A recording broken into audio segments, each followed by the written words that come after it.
chicos. Vamos a dar inicio a la tutoría de repaso antes que se nos haga más noche porque tenemos varias cositas que abarcar este día.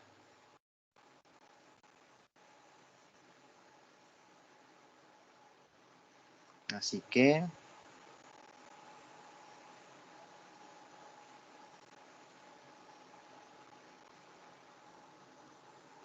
voy a compartir ahorita la pantalla que hemos usado las últimas veces. Ustedes me dirán si les aparece la pantalla o no. Una pantalla blanca. Bueno, blanca con una imagen ahí de fondo. Me confirma si ya les aparece o no ahí la imagen de bienvenida para la tutoría de repaso 2.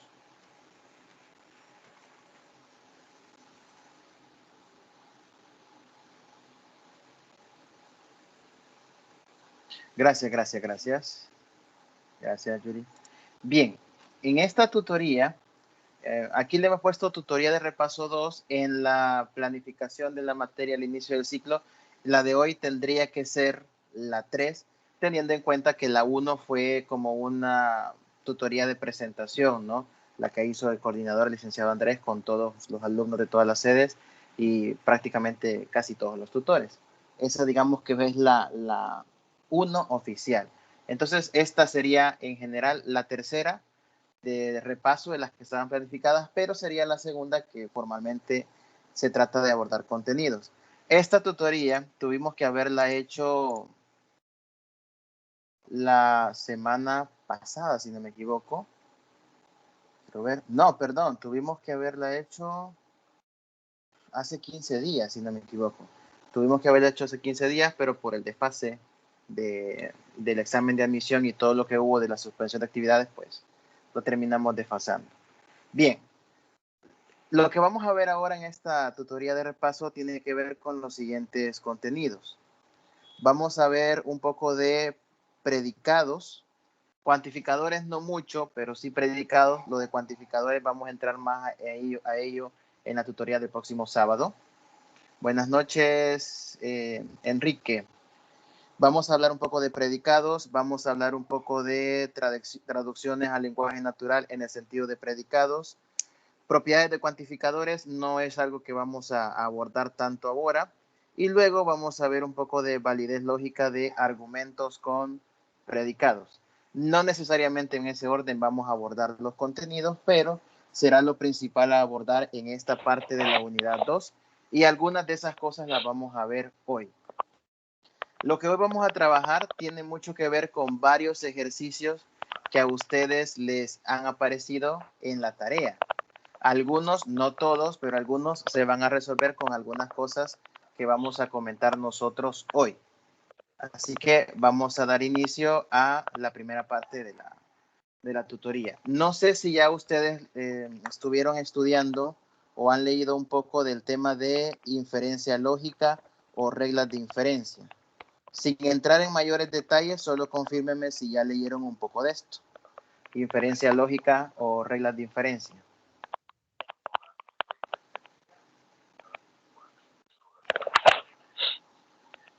¿Ya leyeron algo? ¿Ya leyeron aunque sea un poquito de esto? Solo un sí o un no. No requiero ahí que me hagan mayor aclaración si han leído o no. El tema de inferencia o reglas de inferencia. Ese tema de inferencia es para la validez lógica de los argumentos, ¿verdad? Correcto. Son las de modus ponens, modus tollens, todas esas reglas de inferencia que permiten ver la validez de argumentos. Eso es lo que vamos a tocar un poquito ahora. Entonces, bien, desde el punto de vista lógico, antes de entrar a ver esas dichosas reglas de inferencia, tenemos que definir qué es un argumento y qué significa una inferencia lógica. Un argumento, desde el punto de vista lógico, es un sistema de enunciados de un lenguaje determinado. Es un conjunto de enunciados, donde algunos de los enunciados nosotros los vamos a llamar premisas y a otro enunciado le vamos a llamar conclusión. vamos a tener una serie de oraciones, afirmaciones, como lo queramos ver. A unas afirmaciones le vamos a llamar premisas y a otros le vamos a llamar conclusión. Esto de los argumentos es como cuando usted está platicando con alguien en una forma normal y le dice, mira, yo te voy a exponer ahorita mis argumentos por los cuales considero que esto es así. Entonces empieza a darle una lista de argumentos o de justificaciones o de afirmaciones porque usted concluye o llega a una cierta afirmación que es a lo que vamos a llamar conclusión.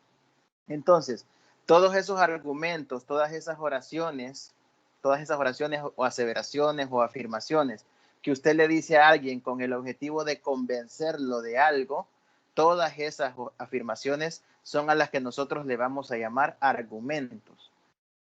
Y la conclusión de lo que lo quiere convencer, la conclusión es lo que usted quiere terminar de hacer creer a la otra persona.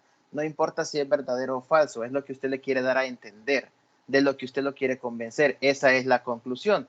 Pues los argumentos son todas las oraciones, lo que usted le dice a la persona para convencerlo, junto con la conclusión de la cual lo quiere convencer. Todo eso forma sus argumentos. Las premisas son todas aquellas oraciones que usted le va a decir a esa cierta persona para lograr convencerla. Mira, yo te digo esto otro, te pongo esto, en fin, todas esas series de oraciones que usted dice para convencerlo de una idea o para justificar algún razonamiento, a eso se le llama premisas. Y la conclusión, pues, es todo lo que se termina concluyendo de esa serie de premisas. Entonces, todas las premisas junto con la conclusión, todo eso junto es a lo que se le conoce como argumentos. La inferencia lógica consiste en que a partir de un conjunto de proposiciones llamadas premisas, se pueda concluir de ellas una proposición llamada conclusión. Es decir, la inferencia lógica vendría siendo como el procedimiento mediante el cual usted puede, a partir de un grupo de proposiciones o aseveraciones llamadas premisas, lograr demostrar que se concluye, valga la redundancia, una determinada conclusión, que se llega a una determinada conclusión. Es el conjunto de todos esos pasos que usted hace para demostrar que un conjunto de premisas terminan dando como resultado una determinada conclusión. Una observación muy importante es la que está apareciendo en pantalla ahorita en la parte de abajo. La voy a marcar acá. Esta parte de abajo es una observación muy importante porque dice, la lógica no estudia la verdad o falsedad de las premisas y de la conclusión, sino que simplemente estudia si la verdad de las premisas implica la verdad de la conclusión. ¿Qué significa eso? Que en los ejercicios de reglas de inferencia o en inferencia lógica, nosotros no vamos a estudiar si las proposiciones que nos dan son verdaderas o si son falsas. No vamos a estudiar si las premisas tienen lógica, si tienen sentido de ser y si en realidad concluyen con valores de verdad la conclusión. No vamos a ver los valores de verdad. Lo que vamos a hacer es suponer que todas las premisas fueran ciertas y si todas las premisas fueran ciertas, ver si en verdad la conclusión también va a ser acertada. Entonces, no vamos a analizar si son verdaderas o falsas, vamos a asumir que todas las premisas son ciertas y a partir de ahí vamos a ver si la conclusión es verdadera. Entonces, de eso se trata la inferencia lógica. Insisto, no es determinar si es verdadera o falsa cada oración, es de asumir que todas van a ser verdaderas. En nuestra mente nosotros tendremos nuestra idea en algunos casos particulares, pero no es el objetivo venir a estar ratificando o contradiciendo los planteamientos, ¿no? Vamos a asumir que todo es verdadero y vamos a ver si la conclusión a partir de esa asunción también es verdadera. Veamos un primer ejemplo de cómo se plantean los argumentos.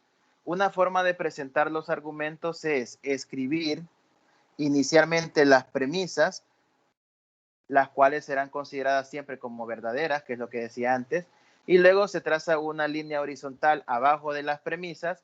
Esa línea la vamos a interpretar como un por lo tanto, y luego se escribe la conclusión, es decir, A modo de ejemplo, deberían estar viendo en pantalla ahorita 3 oraciones. Solo confírmenme por favor alguien si le está apareciendo, porque no quiero ir hablando y que no le esté apareciendo en pantalla. ¿Qué aparecen las oraciones? Vale. Una está en verde, en rosado y en azul. Y una línea azul Ok, también. gracias. Bien, entonces, esta es la forma de presentar un argumento. Como dije antes, el argumento es la mezcla de las premisas más la conclusión. Una forma fácil de identificar la conclusión es porque las premisas son las que van arriba de la línea horizontal y la conclusión es la que va abajo de la línea horizontal. Entonces, en este caso, las premisas son las dos oraciones, la verde y la rosada, que dice: todos los hombres son mortales, eso es una premisa. Juan es hombre, eso es otra premisa. Ambas son proposiciones. No es nuestro objetivo ver si son verdaderas o falsas, vamos a asumir que son verdaderas. Y luego la conclusión es: Juan es mortal. En algunos libros van a observar ustedes que aparte de la línea horizontal, le colocan 3 puntitos en forma de triángulo, como lo estoy haciendo yo ahorita. Esos 3 puntitos en forma de triángulo también significan la frase por lo tanto. Cada vez que vean esos 3 puntitos en alguna parte de matemáticas, también significan eso, por lo tanto. Pues entonces este es un pequeño ejemplo. Le vean sentido o no a ese enunciado, pues ese es un ejemplo nada más de cómo se escribe un argumento. Las dos premisas arriba de la línea horizontal y la conclusión abajo. Esto se interpretaría o se leería más o menos así: todos los hombres son mortales y Juan es hombre, por lo tanto, Juan es mortal. Eso sería como la lectura del argumento. Todos los hombres son mortales y Juan es pobre, por lo tanto, Juan es mortal. Las premisas nosotros las vamos a unir por un y.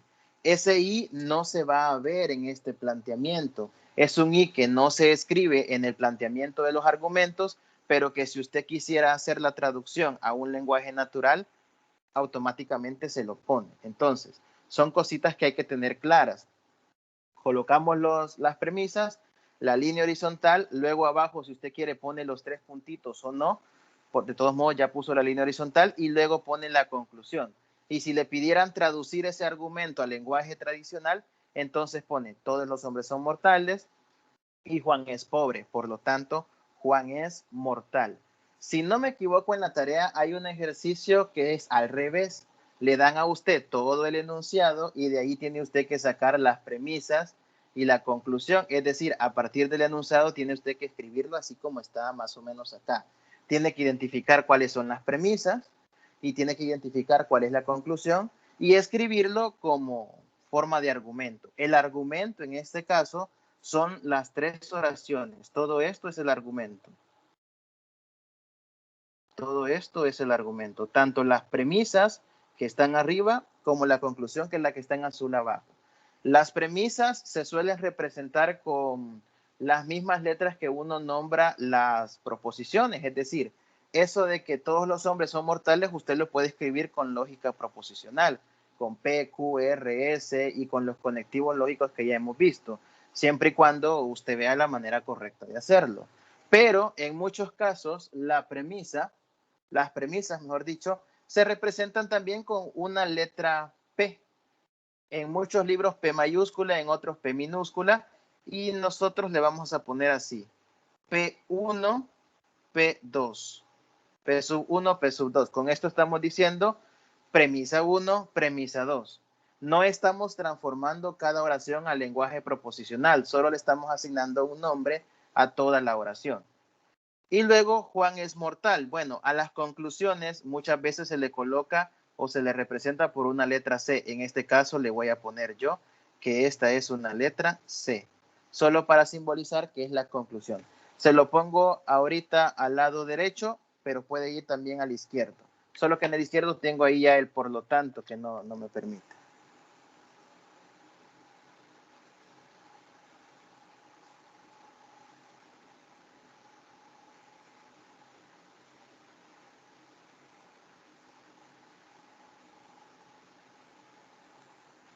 Bien, continuemos. Análisis de un razonamiento. Aquí viene un poco lo que les mencionaba de cómo se traduce. Un razonamiento es válido si todas las premisas son válidas y por lo tanto su conclusión también lo es. Inicialmente, una forma para analizar un razonamiento es representar este razonamiento por medio de expresiones proposicionales, es decir, traducir sus oraciones al lenguaje proposicional y aplicar técnicas de tablas de verdad para comprobar la validez del razonamiento. Formalmente, si un razonamiento tiene la estructura que nosotros estamos viendo acá, esta estructura que le dan a un razonamiento es lo que yo les estaba comentando antes. Tienen ustedes las premisas que son P sub 1, P sub 2, P sub 3, P sub 4 hasta P sub n. Estamos hablando ahí de un razonamiento en general que puede tener varias premisas. Tienen varias premisas nombradas como P sub 1 hasta P sub n y tienen una conclusión a la que aquí le han llamado Q, una conclusión Q. Entonces, la traducción lógica de un argumento sería cada premisa unida mediante un y, como lo pueden ver ahí, y que todo eso genera como conclusión la Q. Esta es una forma de escribir también sus argumentos. Todas las premisas unidas mediante un y que den como conclusión una Q. En este caso, lo que indica cuál es la conclusión es la flecha, la del condicional. Entonces, en este caso, la conclusión Q es verdadera cada vez que todas las premisas P sub I también lo sean. Se puede afirmar que un razonamiento es válido cuando nosotros logramos escribir esta notación que tenemos ahí y ver que todo eso es verdadero. Es decir, un razonamiento va a ser verdadero cuando las premisas sean verdaderas y eso implique que la conclusión también es verdadera. Esa es una forma de ver que un razonamiento es válido.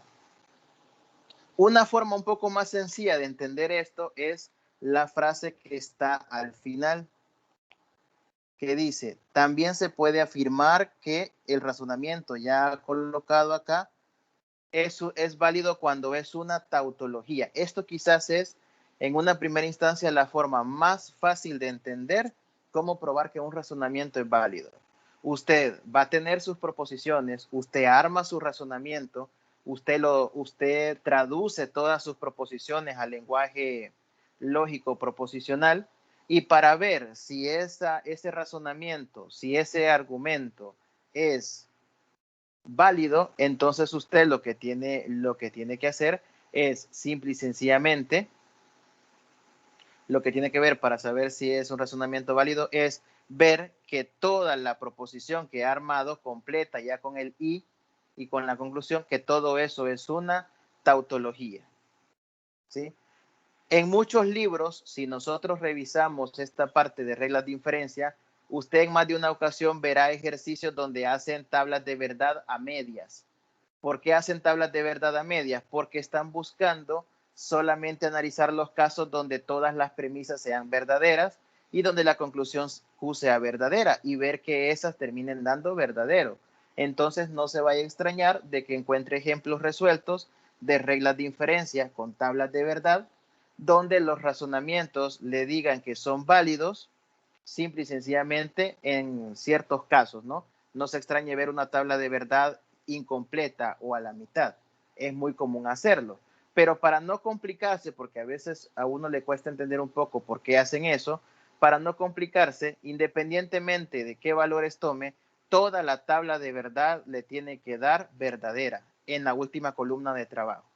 Entonces solamente traduzca al lenguaje proposicional sus argumentos, su razonamiento y luego haga una tabla de verdad y la tabla de verdad tiene que ver que le da una tautología.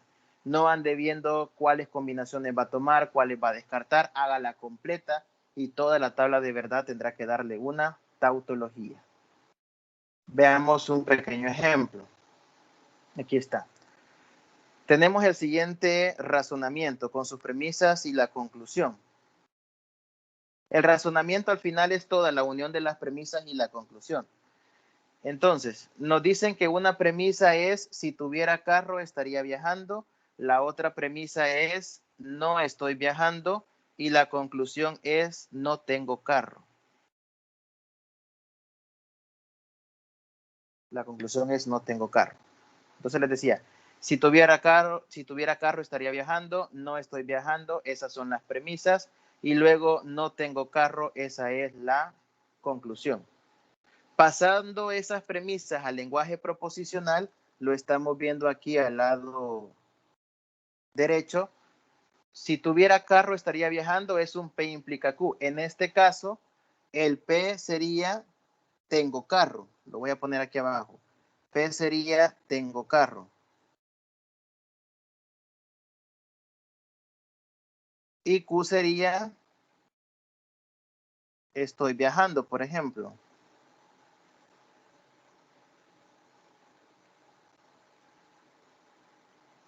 Lo podemos ver así. Entonces la primera ya funcionaría. Si tengo carro, entonces estaría viajando. Se puede interpretar de esta manera, como un P implica Q. No es necesario que ponga literalmente lo que aparece en la oración, sino que simplemente es interpretar quién podría ser P y quién podría ser Q. Puede poner P es tuviera carro, pero si decimos P tuviera carro, el tuviera se escucha raro. Por eso le pongo mejor que P sea tengo carro. El Q se oye mejor que diga estoy viajando a estaría viajando. Solamente es para interpretación. Entonces, escogemos P y Q y luego traducimos nuestras premisas y la conclusión. No es que le va a poner usted una proposición a cada premisa. Las premisas se nombran como P mayúscula sub 1, P mayúscula sub 2, pero eso es el nombre de cada premisa. Es por ponerle un nombre. Ya a la hora de pasar cada premisa al lenguaje proposicional, eso es otra historia. Una cosa son los nombres de las premisas y otra cosa son la proposición que va en cada premisa. Entonces, la primera es un P implica Q. Con estas aseveraciones, con estos nombramientos de PQ, el no estoy viajando sería negación de Q. Y la conclusión, no tengo carro, sería negación de P. Le voy a poner aquí que esta es la conclusión C. Ya hicimos entonces la traducción de nuestros argumentos, de nuestro razonamiento, del lenguaje tradicional al lenguaje proposicional. Ya está traducido. Ahora hay que ver la validez de ese argumento, de ese razonamiento, si es válido o no. Hay que ver si es válido o no es válido. Para ver si es válido o no es válido, entonces nosotros lo vamos a escribir, ya no así en columna, sino como una proposición unida mediante los is. Y al transcribirla sería lo siguiente, sería P implica Q, que es la primera premisa, lo encierro entre paréntesis, le coloco un i y negación de Q, cierro paréntesis si quiero hacer un poco más formal, y todo esto tiene que dar como conclusión negación de P. Encierro las premisas entre corchetes para indicar que todas las premisas me van a terminar concluyendo la negación de P. Y aquí tendríamos entonces ya nuestra proposición, nuestro razonamiento ya transformado en una proposición compuesta. Pueden usar ustedes signos de agrupación diferentes, la negación de Q que está dentro del corchete, si quieren la ponen sin paréntesis, eso puede variar. Cuando ya tienen ustedes la proposición compuesta completamente hecha, hacen la tabla de verdad. Aquí está puesta la tabla de verdad de la proposición compuesta. Ahí la haría cada quien a su gusto. Recuerden que he visto que algunos pues le ponen numeración a la columna que van desarrollando primero y así sucesivamente. Cada uno lo desarrolla a su gusto, no hay ningún problema. Y pues ya al final elaboran la tabla de verdad de toda la proposición y en este caso se llega a que la última columna es esta, la columna de los V's. Como todos dieron V, entonces eso significa que es una tautología. Y como es una tautología, entonces el razonamiento, toda esa serie de argumentos sería un razonamiento válido. No sé si hay alguna pregunta hasta ahorita. Esto es viendo validez de razonamientos utilizando tablas de verdad.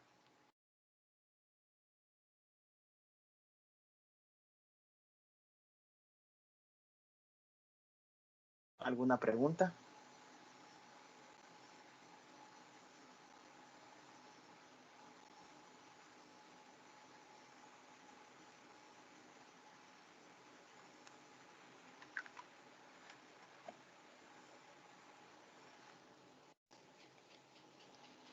¿No hay preguntas?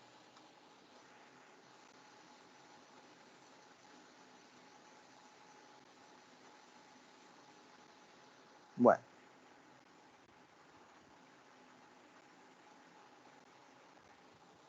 Sigamos entonces.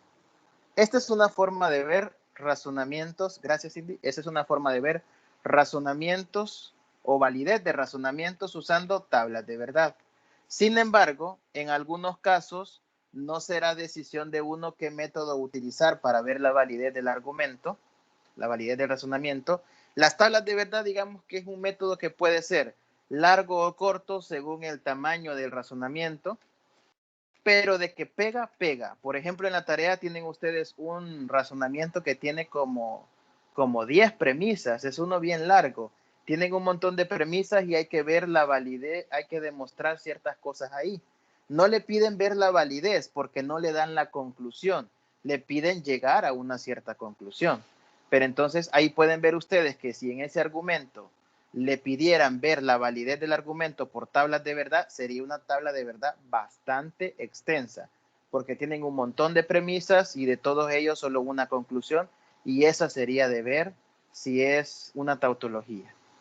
Pues hay algunas reglas que permiten facilitar los cálculos del razonamiento y son las llamadas reglas de inferencia. Hay un montón de reglas de inferencia. Nosotros vamos a mencionar algunas que son de las más conocidas. Las reglas de inferencia más conocidas son la regla del ponendo ponens, la regla de la doble negación, la regla del tollendo tollens y existe otra que es una combinación de estos dos nombres que ya lo vamos a ver también. Vaya, vamos a comenzar con esta regla que se llama regla de ponendo ponens. En algunos libros le dicen modus ponendo ponens, así se llama la regla. Nosotros la vamos a simbolizar por una doble P, este modus ponendo ponens. Traducido, o bueno, la forma como lo traducen muchos documentos es modo que afirmando afirma. Así se le conoce también. Modo que afirmando afirma. Este modus ponendo ponens. Y se le llama modo que afirmando afirma, pues porque va a trabajar solo con proposiciones positivas, digamos, que no llevan negación, que no llevan una negación. Esta regla de inferencia dice lo siguiente. Establece que dado un condicional y el antecedente del condicional, podemos concluir mediante una regla de inferencia el consecuente del mismo condicional. Traducción a algo más sencillo. Si una de sus premisas es un condicional, en este caso un P implica Q, y la otra premisa es nada más el antecedente del condicional, es decir, la que va antes de la flecha, entonces el modus ponendo ponens es la regla de inferencia que justifica que la conclusión de dos premisas de ese tipo va a ser el consecuente del condicional. En este caso, Q. Si tengo P implica Q como una premisa y la otra premisa es el antecedente, o sea, P, entonces esas dos me generan como conclusión el Q. Para entender un poco la simbología que han usado acá, estas letras P que están al lado izquierdo son por ponerle nombre a las premisas. Aquí quizás sería de ponerle premisa 1, premisa 2, para entenderlo. Aunque la numeración se la han puesto del otro lado. Son formas diferentes de verlo. Cada uno de ustedes tendrá también su forma particular de colocarlo según cómo hayan revisado los materiales de estudio. La conclusión la llaman C, que es una Q o el consecuente, y esto que han puesto aquí de PP 1,2, simplemente el PP significa modus ponendo ponens, cuando van las dos P juntas. Esto no es premisa, sino que es el PP significaría que se ha aplicado la regla del ponendo ponens para concluir Q. Y los dos numeritos que van aquí a la par del PP son las premisas que se han ocupado. Es decir, estoy diciendo acá, he ocupado el modus ponendo ponens de las premisas 1 y 2 o con las premisas 1 y 2 para obtener la conclusión Q. Eso sería la forma de interpretar esta notación. He ocupado, repito, la regla ponendo ponens con las premisas 1 y 2 y de eso he concluido Q. Esa sería la forma de leerlo. Veamos un ejemplo. El ejemplo dice, Si 10 es un número par, entonces es divisible por 2. Esa es mi primer premisa. Le podemos poner P1 si queremos aquí al final. La segunda premisa es que 10 es par, premisa 2. La conclusión es que 10 es divisible por 2. Y eso se argumenta mediante la regla del ponendo-ponens aplicado a las premisas 1 y 2. ¿Cómo podemos nosotros justificar esto o verlo de una forma apegada a lo que ya estábamos mostrando antes? Hagamos la traducción al lenguaje tradicional. Pongámosle nombre a estas premisas. Por ejemplo, que 10 sea un número par, supongamos que es P. Y que sea divisible por 2, supongamos que es Q. Entonces, la primera premisa se traduce como P implica Q. La segunda dice 10 es par, eso sería P otra vez. Entonces tenemos una implicación como premisa y el antecedente, que en este caso es P, como la otra premisa. Por el modus ponendo ponens se concluye Q. Y eso es todo. No hay que hacer grandes cálculos, al menos en este ejemplo, para lograr la conclusión. Ahí tenemos ya aplicado al lenguaje proposicional el modus ponendo ponens. Yo siempre recomiendo que cuando trabajen ejercicios de regla de inferencia, escriban todo mejor en lenguaje proposicional, si es que no lo tienen, porque en el lenguaje proposicional es más fácil ver el uso de las reglas de inferencia y aplicarlas. Veamos entonces este ejemplo. En este ejemplo ya no nos dan una conclusión, ya no nos dan, perdón, el resultado al que vamos a llegar, la conclusión. Solo nos dicen demostrar M o V. Esto, demostrar M o V. ¿Qué significa eso de demostrar M o V?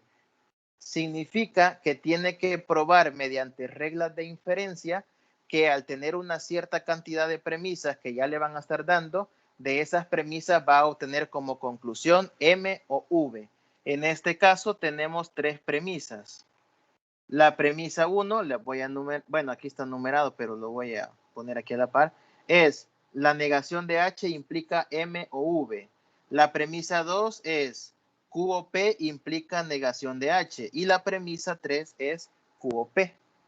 Entonces, ¿cómo podemos nosotros concluir a partir de estas tres premisas que se obtiene el resultado según lo que me están pidiendo demostrar? Tengo que demostrar que llegamos a que la conclusión es M o N.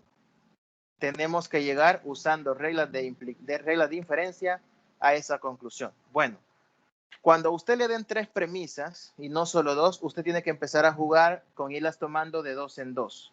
Ir tomando de dos en dos las premisas y asegurarse de no repetir premisas. Si ya tomó uno, ya no se toma. Entonces, ¿qué vamos a hacer acá para ir justificando? Solo hemos visto una regla de inferencia, pero es la única que nosotros vamos a utilizar.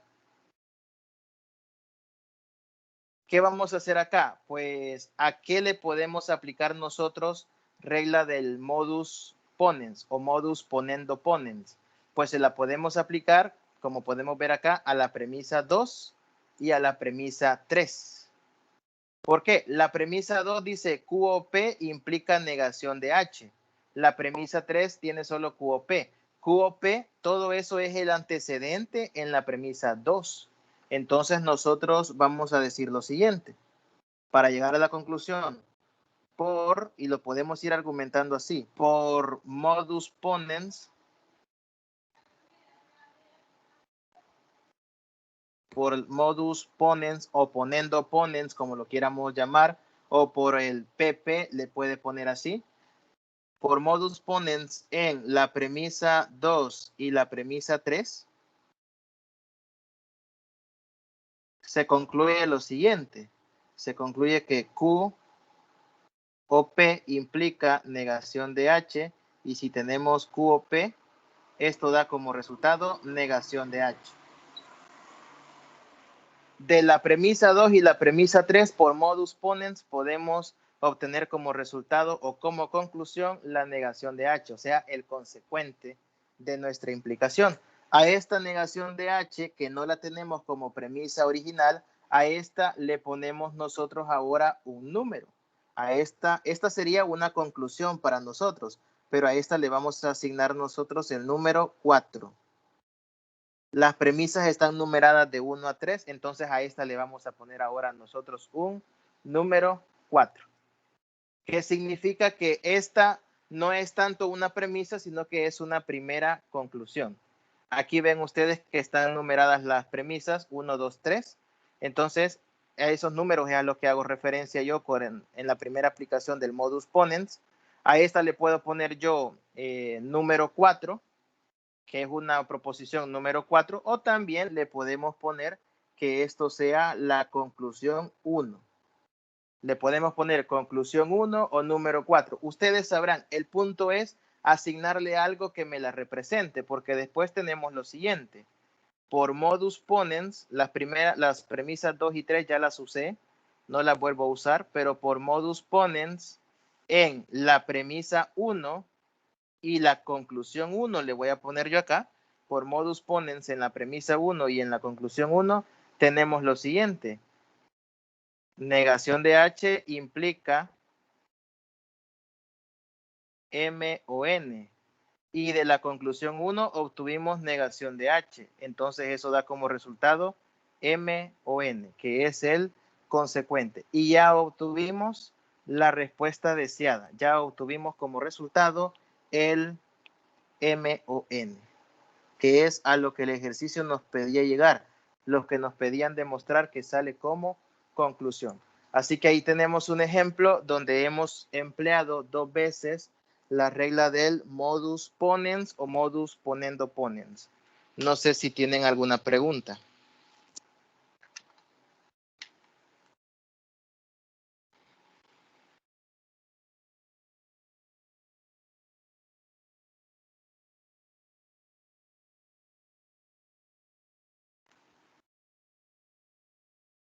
¿Preguntas?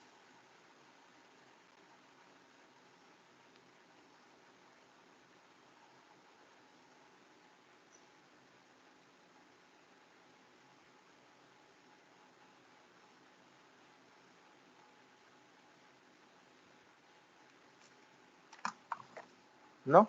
Bueno, entonces esta es la primera regla de inferencia. Para que vean que le pueden dar más de 2 premisas y la idea es ir jugando de 2 en 2 con las diferentes reglas de inferencia que ustedes van a ir conociendo. Vamos con la siguiente. La siguiente regla de inferencia es la regla de la doble negación. Esta regla de la doble negación establece lo siguiente. Establece que la doble negación de una proposición es equivalente a la misma proposición y viceversa. ¿Qué quiere decir esto? Que si ustedes tienen una sola premisa en un momento dado y esa premisa es, por ejemplo, Q, es lo que está aquí arriba. Si tienen una sola premisa y esa premisa es Q, representada por P sub 1 o simplemente un 1, como ustedes lo quieran ver. Si tienen esa premisa, de ahí se puede concluir con solo eso la negación de Q. O sea, le pondrían ustedes una doble negación a su enunciado. Se concluye la negación de Q. Y cuando dice lo de viceversa, es que si ustedes tienen la negación de Q, pues se concluye también Q, ¿ya? Así que es una regla bastante sencilla, pero que se suele utilizar. Le damos un ejemplo aquí en lenguaje tradicional. Le dicen, no es cierto que n no es un número impar. Esa es la premisa. Conclusión, 3 es un número impar. ¿Cómo traduciríamos ese pequeño ejemplo que está en verde al lenguaje proposicional? Pues bueno, no es cierto que 3 es un número impar. Entonces le vamos a poner, es como que nosotros nombráramos P, 3 es impar, por ejemplo. 3 es impar. Entonces, la premisa que nos dicen es, no es cierto que 3 no es un número impar. Entonces sería, no es cierto que 3 no es impar.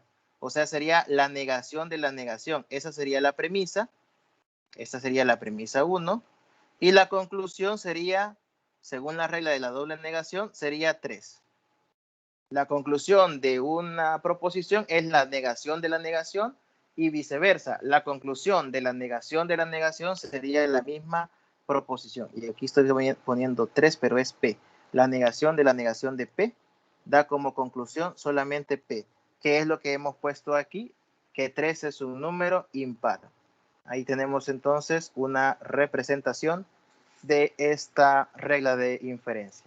Es una regla, insisto, bastante sencilla, pero que ayuda mucho. Bueno, ahora veamos el otro ejercicio que nos plantean acá. Demostrar la negación de H.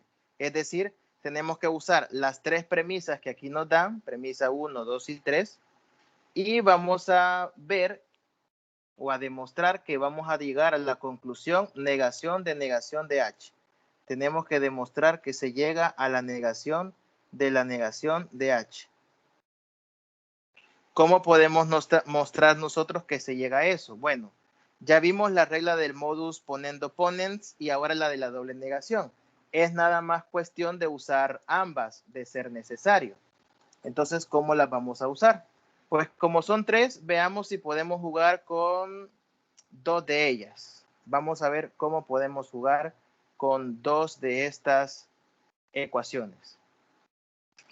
¿A cuál le podríamos aplicar, por ejemplo, poniendo ponens? A la 1 y a la 3. Entonces le voy a poner aquí, por poniendo ponens, la pueden poner con una doble P, separada por un punto si quieren, por poniendo ponens en la premisa 1 y la premisa 3. Tendríamos lo siguiente, H implica negación de Q y también tenemos H, premisas 1 y 3. Esto da como resultado negación de Q, el consecuente. Y a esta negación de Q pongámosle conclusión 1, C1. Luego, ¿qué tenemos? Luego de que tenemos acá la negación de Q, nuevamente por poniendo ponens, por la regla poniendo ponens, a las premisas, la que no he usado, que es la premisa 2, por poniendo ponens en la premisa 2 y la conclusión C1, tenemos esto. Negación de Q implica H y tenemos negación de Q, que es C1. De eso se concluye H. A esta H le colocamos como nombre C2. Y por último, de todo esto tenemos lo siguiente. Por la doble negación, si ven la abreviación de doble negación sería D mayúscula N. Por doble negación, en la conclusión 2 tenemos que H concluye negación de H. Y ahí tendríamos nosotros ya nuestra última conclusión, la conclusión final del problema. Y ya llegamos a lo que el ejercicio pedía. En este caso usando 2 veces el poniendo ponens y usando también una vez la regla de la negación. Ahí está la respuesta. ¿Alguna pregunta?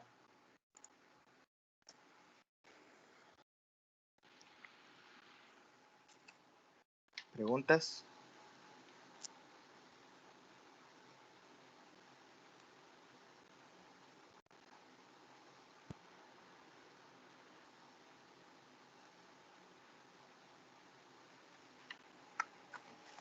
¿No hay ninguna pregunta, chicos?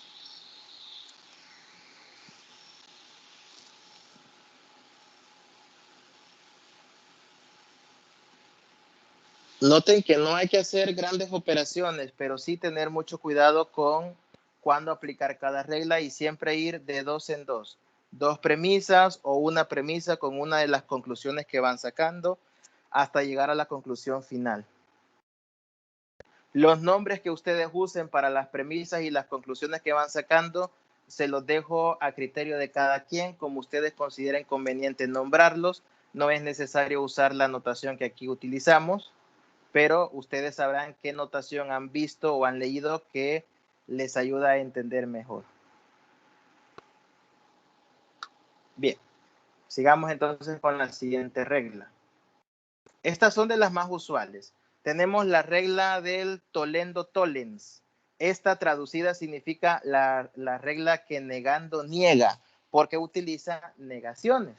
Se traduce así, la regla que negando niega, modus tollendo tollens o simplemente regla tollendo tollens y se simboliza por una doble T mayúscula. Esta regla establece que si tenemos un condicional similar al ponendo ponens y la negación de su consecuente, entonces podemos concluir la negación del antecedente. En este caso tendremos un P implica Q, como en el ponendo ponens, pero ahora no vamos a tener el antecedente, que sería en este caso P. Ahora vamos a tener la negación del consecuente, la negación del Q. Y cuando tenemos la negación del Q, nosotros con esas dos premisas podemos concluir aplicando la regla del tollendo tollens la negación de P. Por eso vemos que aquí en la anotación aparece una doble T mayúscula y un subíndice 1 y 2 que me indican que estoy aplicando la regla tollendo tollens a las premisas 1 y 2 y se concluye la negación del antecedente. Entonces, tenemos la aplicación, negamos el consecuente y eso me da como conclusión esas dos cosas, la negación del antecedente. Un pequeño ejemplo, si X es un número par, entonces es divisible por 2. X no es un número par, por lo tanto, X no es divisible por 2, perdón, por lo tanto, X no es un número par. Traducido al lenguaje proposicional tendríamos esto. X es un número par, esto sería P. Es divisible por 2, esto sería mi Q. Entonces tenemos P implica Q. Luego tenemos X no es divisible por 2, eso es negación de Q. Y eso da como resultado X no es par, negación de P. Es una aplicación directa del modus tollendo tollens.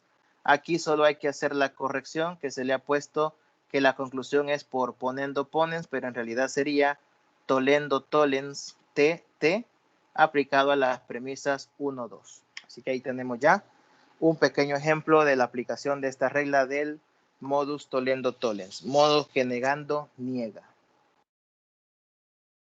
Veamos este ejercicio. Demostrar H a partir de las siguientes premisas. Demostrar H significa que tenemos que llegar de esas tres premisas mostradas a concluir H. Tenemos que llegar a concluir H o a obtener H a partir de esas premisas.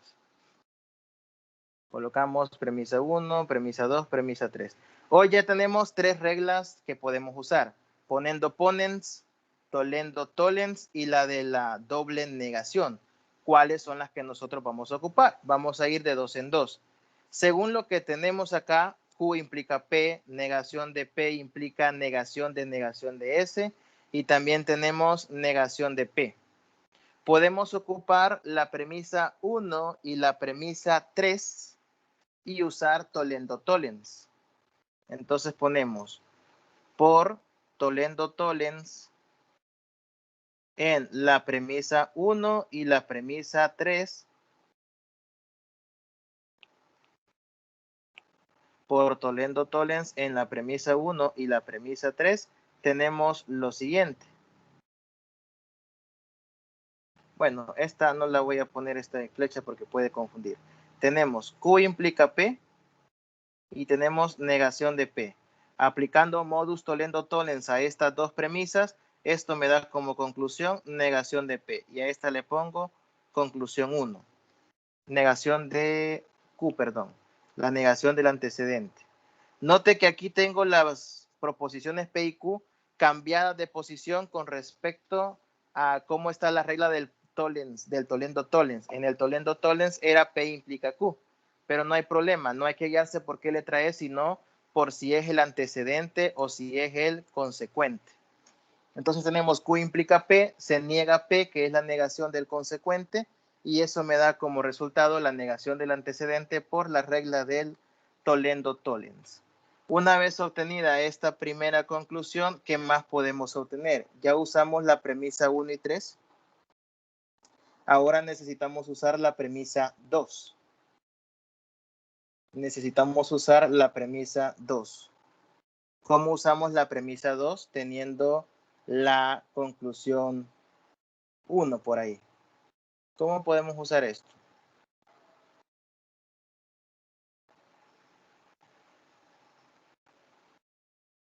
Porque tendríamos lo siguiente, tendríamos más o menos un esquema así. Negación de P implica negación de H y luego tenemos negación de Q. Esas dos son las que nosotros vamos teniendo por ahora.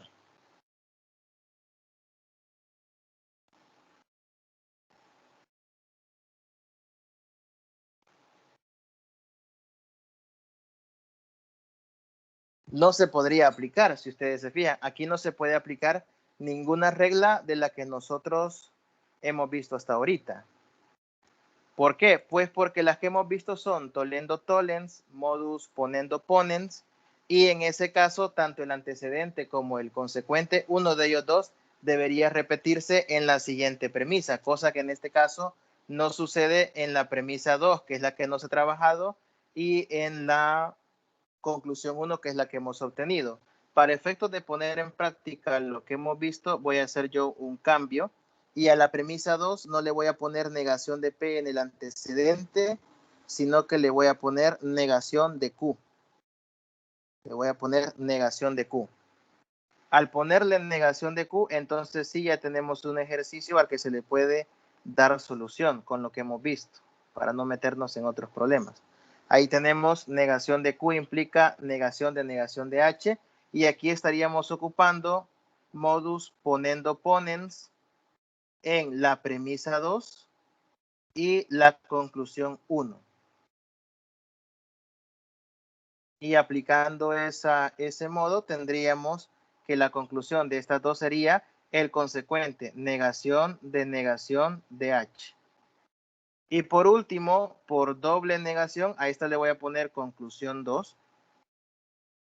Por doble negación en la conclusión 2 tendríamos que la conclusión de la negación de H da como resultado H, que es justamente la respuesta final a la que queríamos llegar. Ahí están aplicadas las tres reglas de inferencia que se han mencionado hasta ahorita.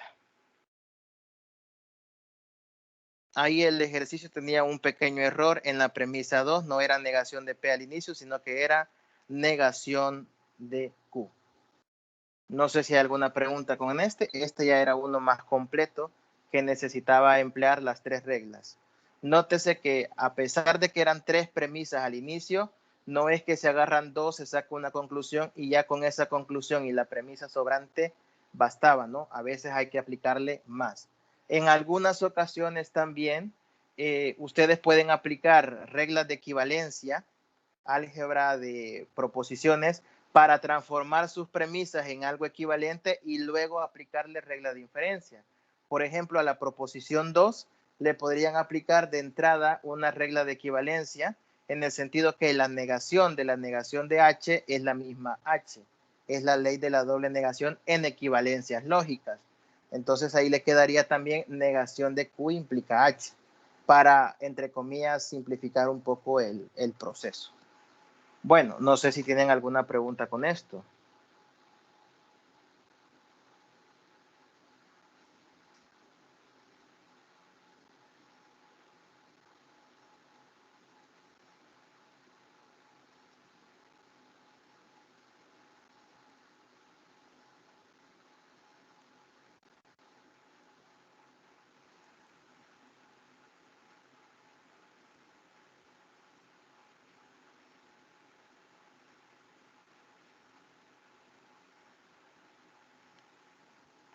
¿No?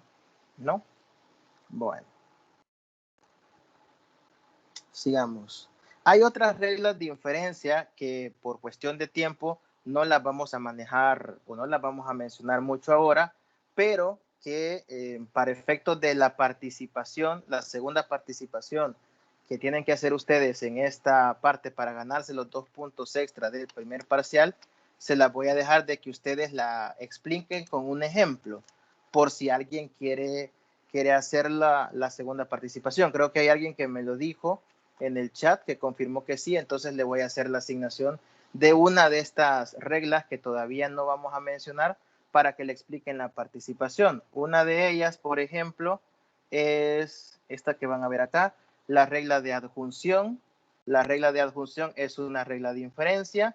También tenemos la regla de simplificación 1 o la primera regla de simplificación. También tenemos la regla Toledo-Ponens. Es una mezcla entre la Ponendo-Ponens y la Toledo-Tollens. Es una mezcla entre ellas. Tenemos también la regla de inferencia de simplificación 2. Y hay otras, ¿no? Hay otras reglas de inferencia que también ustedes pueden revisar y que se pueden encontrar ejemplos también para explicarlos. Así que no es que no las vayamos a ver, pero las voy a dejar ahorita sin mencionar porque van a ser parte de la participación de ustedes como segundo punto. Bueno, no segundo punto, sino como el equivalente a la segunda parte de su participación para ganarse los 2 puntos extra para el examen parcial. Entonces, ahí los vamos a asignar al final para el que quiera. Vamos a hacer la asignación de alguna regla de inferencia de los que no se han visto y la explicación de algún ejemplo relacionado a esas reglas de inferencia. Bueno, vamos ahora a ver una partecita que tiene que ver con predicados. Esta es otra cosa que también ustedes van a trabajar un poco en la tarea que tienen que entregar la próxima semana. En los predicados nosotros tenemos que identificar algunos elementos muy importantes. Esto ya usted en alguna oportunidad lo vio cuando estaba estudiando lenguaje a nivel de educación básica, sujeto, predicado y cosas por el estilo, ¿no? Entonces aquí vamos a definir en términos de lógica proposicional el concepto de predicado y el concepto de término. Concepto de predicado y concepto de término. El término, al nivel de lógica proposicional, es una expresión que se emplea para nombrar o designar un único objeto o una única persona. El término bien puede ser un nombre propio o un término común que sirva para nombrar algún objeto de los ya mencionados. Por ejemplo, en la expresión el sol es un astro, creo que lo alcanzarán a ver, aunque esté en un color un poco raro, un amarillo raro. En el ejemplo, el sol es un astro, el sol vendría a ser el término desde un punto de vista lógico, proposicional. Mientras que el predicado es todo aquel que nombra una propiedad del término o algo que el término esté haciendo o que esté desarrollando. Por ejemplo, en la oración 8 es un número par, el 8, el número 8 sería el término porque es de él de quien se está hablando, a quien se está haciendo mención, y el predicado de la proposición sería que es un número par, es lo que se está diciendo, que es un número par. Entonces, el número 8 sería el término y el predicado sería que es un número par. Es lo que se está diciendo del término. Veamos algunos ejemplos para identificar términos y predicados. Aquí tenemos 4 oraciones. La primera dice, quiero ver si les está apareciendo. ¿Me confirman si les están apareciendo las 4 oraciones, por favor? Para sí, sí, aparece. Gracias. Sí, aparece. Sí, les pregunto porque a veces se tarda un poco en aparecer, entonces por eso. La primera ecuación o enunciado dice, lógica es fácil de comprender. Ahí está subrayado en color rojo lo que sería el término y en azul lo que sería el predicado. Lógica, porque es de quien se habla, la lógica, eso sería el término y lo que se dice de ella es que es fácil de comprender. No estamos analizando aquí si es verdadera o falsa la oración, ¿verdad? Pero lo que estamos viendo es identificando término y predicado. Es como cuando a usted, insisto, en lenguaje le decían analice sujeto y predicado. Algo similar. Lógica es el término y es fácil de comprender es el predicado. Segunda ecuación, el oso en el bosque acecha a las personas. El oso es de quien se habla, ese es el término. ¿Qué se dice de él? Que acecha a las personas, ese sería el predicado. El hecho de que esté en el bosque nada más es una aclaración que no entra en ninguna de los dos aspectos. Después en la tercera oración, la multitud acudió a las elecciones. ¿De quién se habla? Pues no se define concretamente de quién, pero se dice que es una multitud. Entonces a esa multitud, la palabra multitud sería el término, porque de ella están hablando. ¿Qué se dice de ella? Que acudió a las elecciones. Ese sería el predicado. Cuarta oración. Luis es magíster en matemáticas. magíster, perdón, en matemáticas. ¿Quién es el término? Luis, porque de él se está hablando, a él se está haciendo referencia.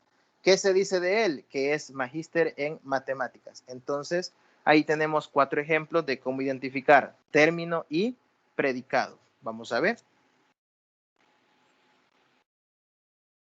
Alguien está escribiendo, así que vamos a esperar a ver qué dicen. ¿Qué pasó?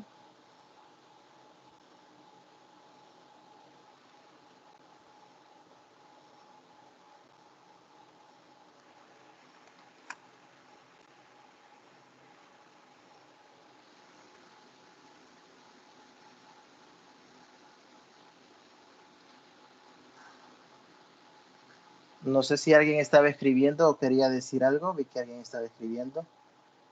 No.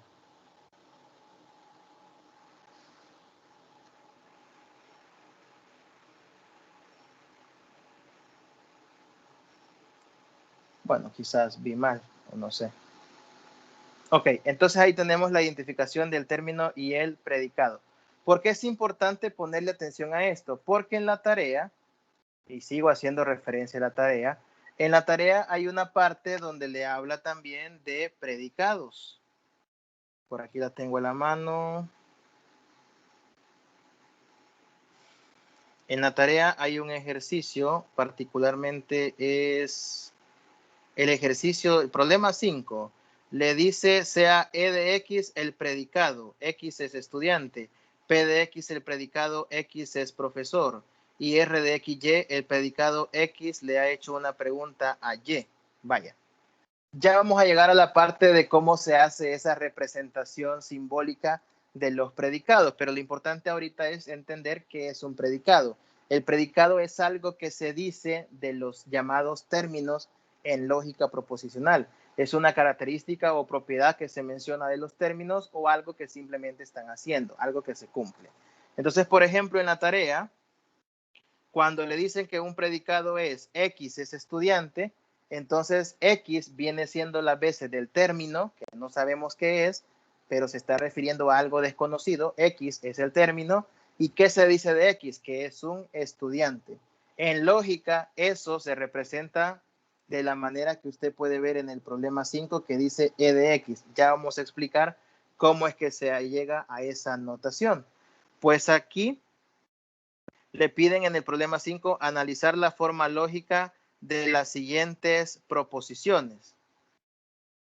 Entonces, en el problema 5 es una mezcla entre predicados y cuantificadores. Vamos a entrar más a detalle con los cuantificadores en la tutoría del sábado. Ahí vamos a hacer la mezcla entre los predicados y los cuantificadores. Por ahorita nos vamos a concentrar en entender un poco la notación y qué significan los predicados. Así que continuamos. Ya vamos llegando a la parte de la notación. Lo último que vamos a ver hoy es lo siguiente, representación de predicados. Hay 2 formas de representar los predicados, que son los que vamos a ver. Con esto me refiero a representaciones ya más apegados a la lógica proposicional y no tanto al lenguaje cotidiano que nosotros manejamos. ¿Cómo representamos lógicamente entonces los predicados? Pues tenemos lo siguiente. Se ha dicho que los predicados hacen referencia a afirmaciones sobre los objetos de acuerdo a una expresión, es decir, hacen referencia a alguna propiedad o característica que cumplen los llamados términos. Dentro de estas expresiones se pueden hacer referencia a una determinada lista de objetos, lista de argumentos o términos. ¿Qué significa eso? Que los predicados son propiedades o es algo que se dice de un término o de varios. Yo puedo decir... Miguel es un buen estudiante, pero también puede decir Miguel, José y Carlos son buenos estudiantes. Estamos hablando de 3 términos. Miguel, José, Carlos son 3 términos. ¿Y qué se dice de ellos? Que son buenos estudiantes. Entonces un predicado puede atribuírsele a uno o más términos. Es lo que está diciendo este primer párrafo en color verde. Bueno, después tenemos un pequeño ejemplo. Si se tienen las expresiones Luis es magíster en informática, la lista de argumentos o términos la compone un solo objeto, que en este caso es Luis. Este Luis sería el término. Luis sería el término. ¿Y quién sería el predicado? Que es magíster en informática. Su predicado es que es magíster en informática. Aquí tendríamos entonces el predicado. Aquí lo estoy simbolizando, aunque ahí aparece escrito también abajo. Este es el predicado. Después tenemos otro ejemplo. Armenia y Pereira son capitales de departamento. Esto quizás en otro país, ¿no? Son capitales de departamento. Los términos a quien se hace referencia en el enunciado son Armenia y Pereira. Entonces tendríamos una oración con dos términos, Armenia y Pereira. ¿Y qué se dice de ellos? Que son capitales del departamento. Todo esto sería entonces mi predicado. Esto es para dejar claro que un predicado se puede atribuir a uno o más términos. Bueno, pues, ¿qué tiene que ver esto con la representación de predicados? Tiene que ver con lo siguiente. Cuando nosotros tenemos de manera sencilla uno o más términos y de ellos estamos mencionando un predicado, nosotros vamos a representar, vamos a escribir una oración como el predicado y entre paréntesis el término. Esa es una primera representación lógica de una oración vista desde el punto de vista de término y predicado. Por ejemplo, en la oración, Mariana es ejecutiva. ¿Quién sería el término? Mariana sería el término, porque es de quien estamos hablando. Ejecutiva o que es una ejecutiva sería el predicado.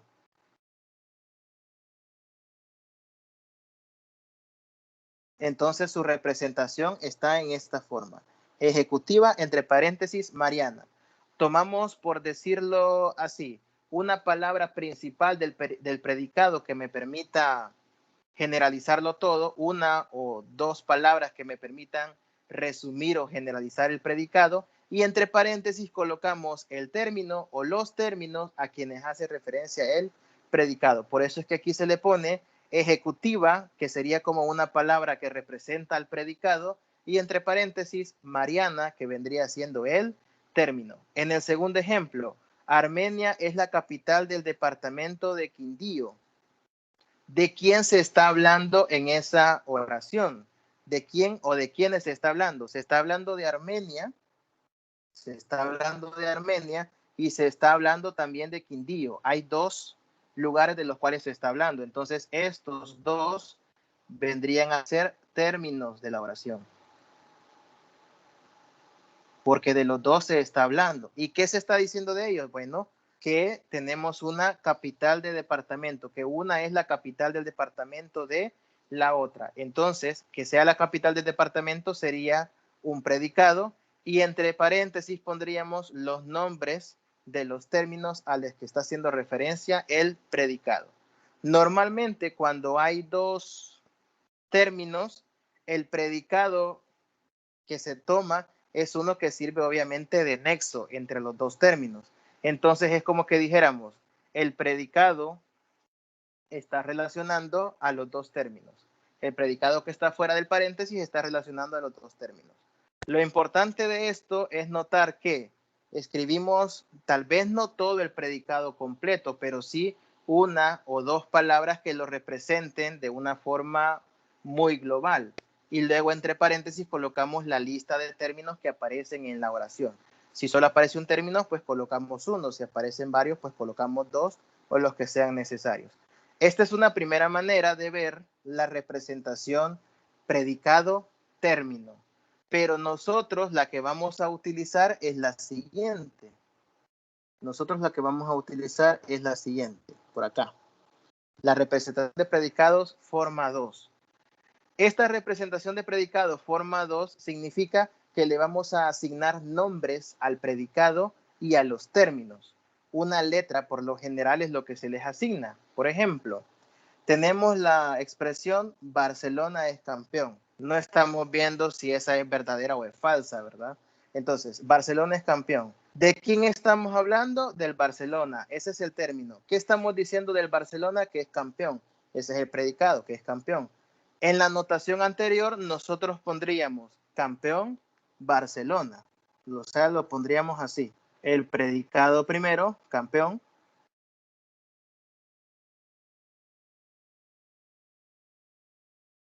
Y entre paréntesis, Barcelona.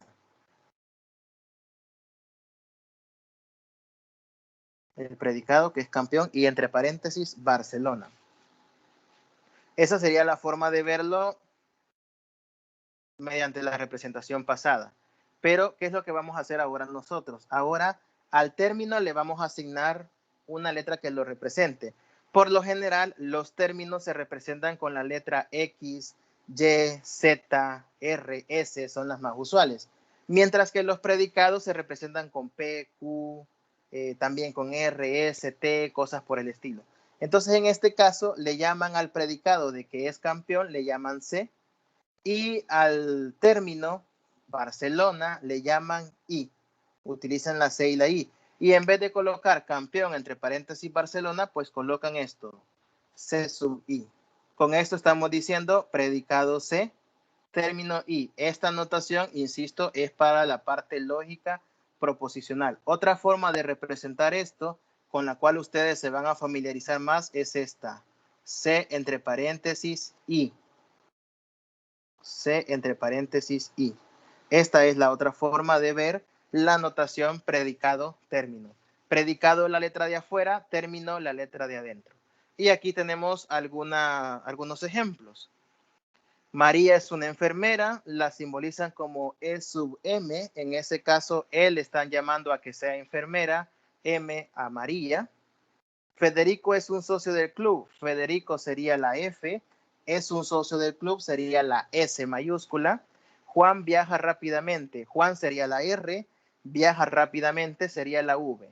Entonces ahí teníamos la representación en términos lógicos de esos predicados. Para no escribir toda la oración en términos de predicados, lo simbolizamos así.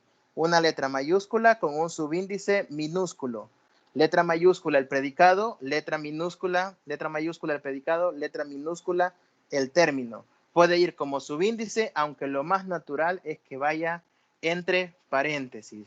Y usted, insisto, lo puede ver en el problema 5 de la tarea. Le aparece un E de X, un P de X, un R de XY, todos esos son predicados. El E, el P y el R serían predicados. Y la X y la Y que le aparece ahí serían los términos. Ahí han puesto los predicados en minúscula, no es lo más usual, pero también es válido, y los términos los han puesto en mayúscula. Lo más usual, repito, es el predicado en mayúscula y el término en minúscula, pero puede darse también.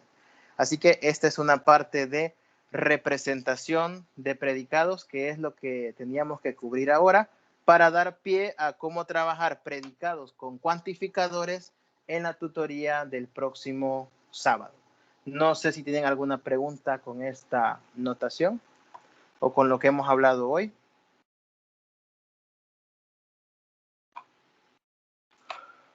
¿Preguntas, chicos?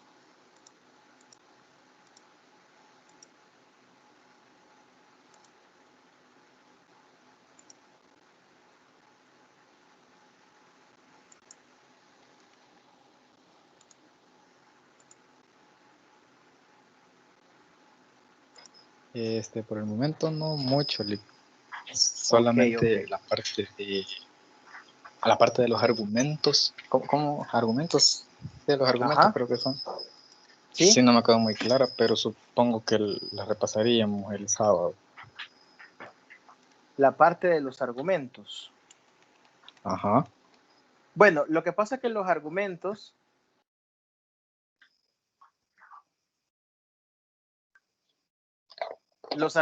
son el nombre con el que en algunos documentos se les conoce también al conjunto de premisas, por decirlo de alguna manera.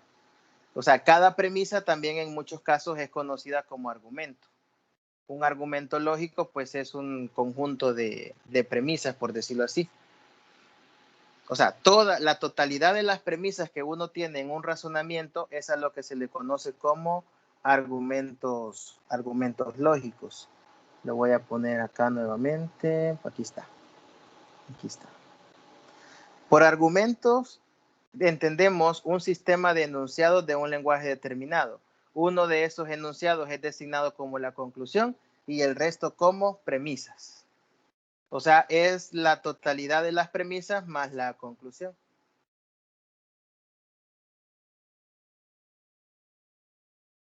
O sea, simplemente son el conjunto global de todas las premisas más la conclusión es el argumento.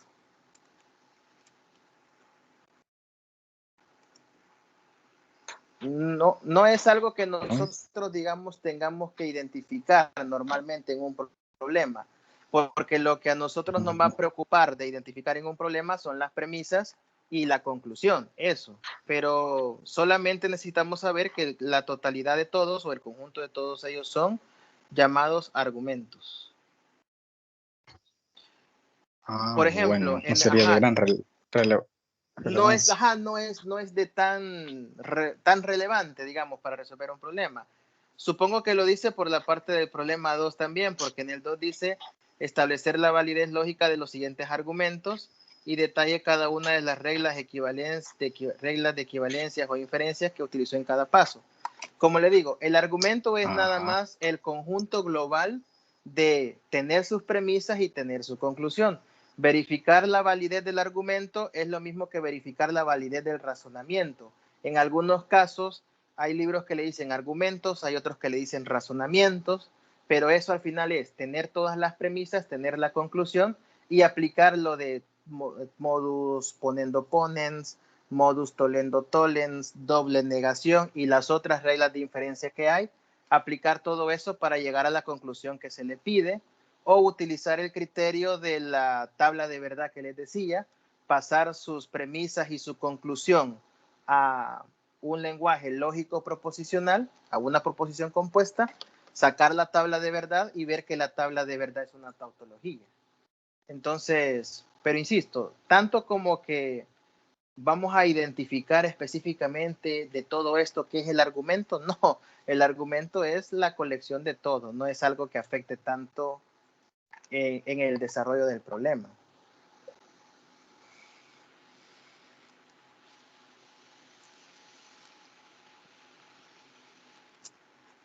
Ahí en el de la tarea, en el problema 2, el detalle y lo que les puede costar, porque son 3 ejercicios.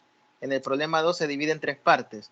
Los primeros 2 ejercicios, el detalle es que ustedes tienen que traducir lo que les dan al lenguaje proposicional. Por ejemplo, en el segundo del problema 2 le dice, si el dólar, sube de valor, las exportaciones se reducen. El desempleo aumentará a menos que se detenga la reducción en las exportaciones. Una baja en la tasa de interés es necesaria para debilitar el precio del dólar. Por lo tanto, una baja en la tasa de interés es necesario para causar disminución en el desempleo. No sé cómo van con ese ejercicio de la tarea, pero ese en particular que le acabo de leer, lo primero que tiene que hacer es traducirlo al lenguaje proposicional. Una pista que les doy en esos problemas es la siguiente. Normalmente cuando son argumentos o razonamientos, que viene siendo lo mismo, ¿cómo identifica uno cuáles son las premisas?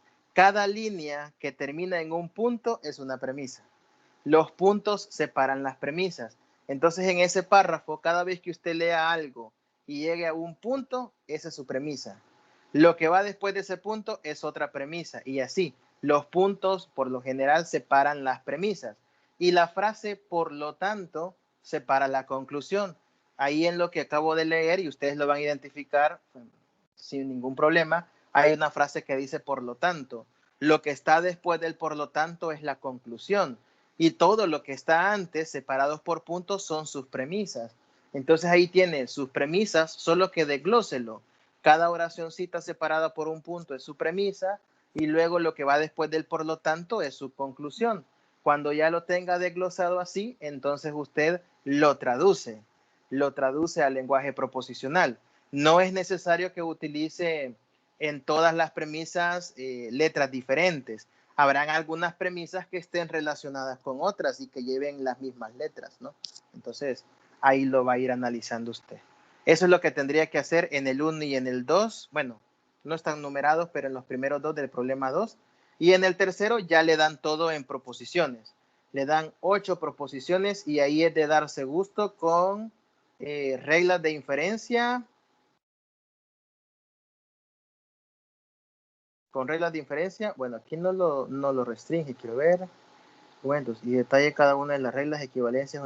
Pues sí, lo tiene que hacer por reglas de inferencia. Así que ahí tiene que trabajar las 8 por reglas de inferencia. Las reglas que va a usar no son necesariamente las 3 que vimos hoy un poco a detalle, sino también las otras que mencioné. Y voy a buscar, tengo una tablita resumen por ahí de las reglas de inferencia que está bien bonita y voy a ver si se las comparto.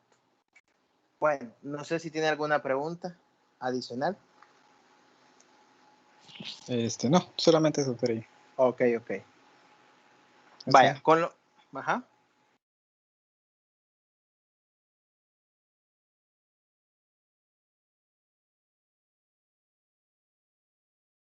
Vaya, con lo que hemos visto hoy, no es que se resuelva ya varios ejercicios de la tarea, no, pero por lo menos los encamino un poco, al menos en la parte de reglas de inferencia, a ver más o menos cómo le pueden hallar entrada, aplicando reglas de inferencia, haciendo traducciones. Y combinado con lo que veamos el sábado, donde hablaremos de cuantificadores, los cuantificadores son algo que entra en juego en los problemas 4 y 5. En los problemas 4, 5 y 6 es una mezcla entre predicados y cuantificadores que ustedes tienen que conocer. Eso lo vamos a ver más a detalle en la tutoría del sábado.